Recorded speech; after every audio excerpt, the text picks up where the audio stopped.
So now that we look at our natures, and I'm telling you, you got this nature, sister, you know it. When you find the right man, you call him Mr. Right. Mr. Right, he may not be the most handsome. At first you may say, oh.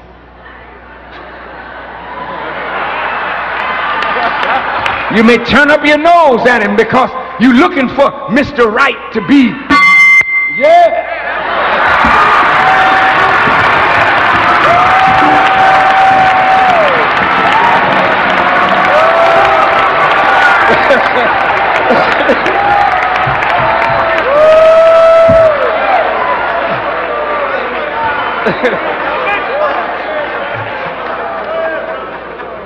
You're looking for Mr. Right to be so tall, so broad and strong.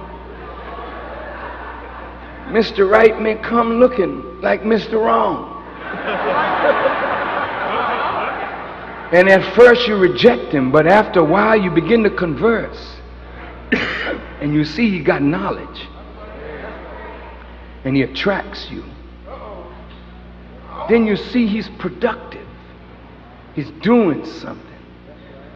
And when you ask him, what are you doing? And he tells you, you say,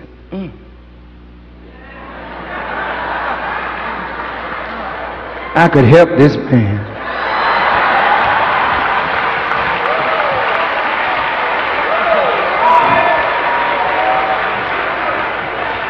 And you know what? You'll even pick up a book and learn something about what he's into, so you can help him do it better. And when you start falling in love with him, then your voice changes. Yeah. You don't say, get on in here. Your voice gets real soft and sweet and mellow. Hello, baby, how are you?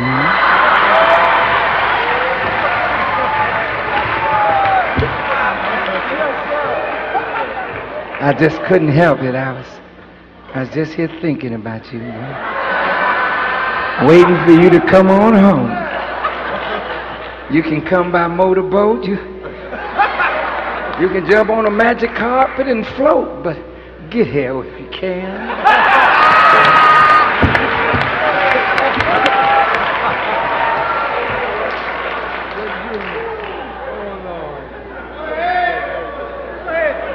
You're sweet. You're tender.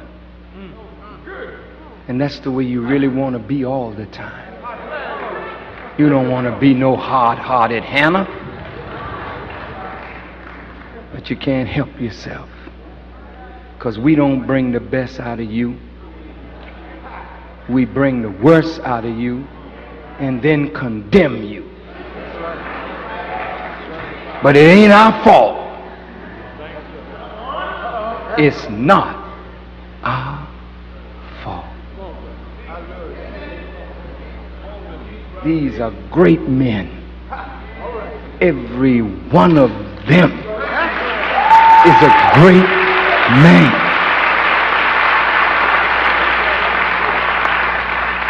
But the white man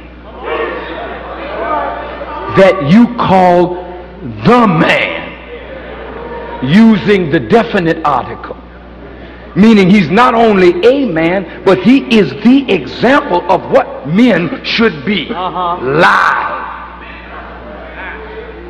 He is so afraid of anybody else being a producer in his world but him. He crushes your ability to create and produce. I'm the man here, nigga. You ain't gonna produce nothing. I'm the producer. You come work for me. And what do you say? I'm looking for a job. And when Whitey had one, he loved to give a nigga a job. He's sweeping, you pushing, you pulling, or you come out of college and use your degree to further his corporate stuff. And then you go home to your black wife. Hey, baby, yeah, you know, I just got a raise. I'm now the vice president in charge of physical fitness in the corporation.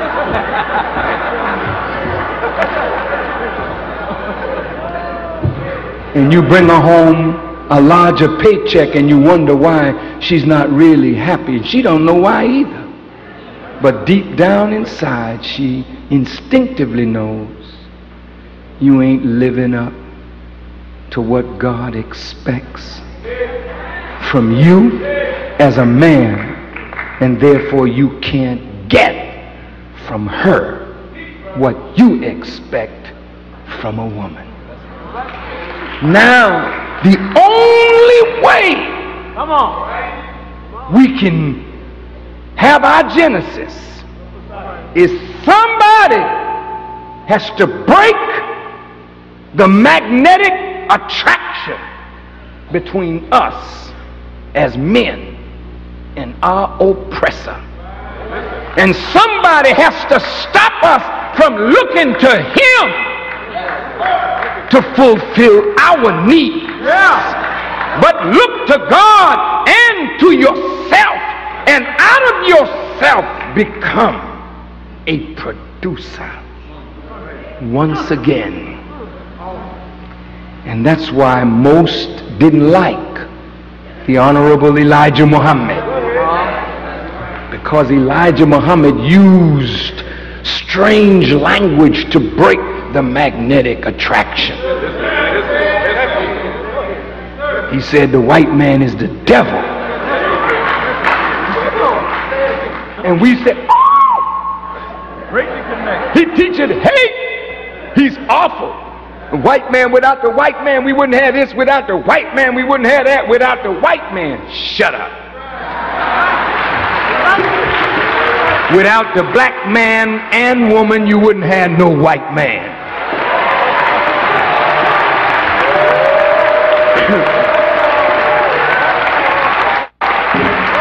So, the word devil only implied that they stood in opposition to God's law and way. And since God made you a producer and they said no nigger is going to produce, they stood as an adversary. God made you to be free, they said enslave the nigger.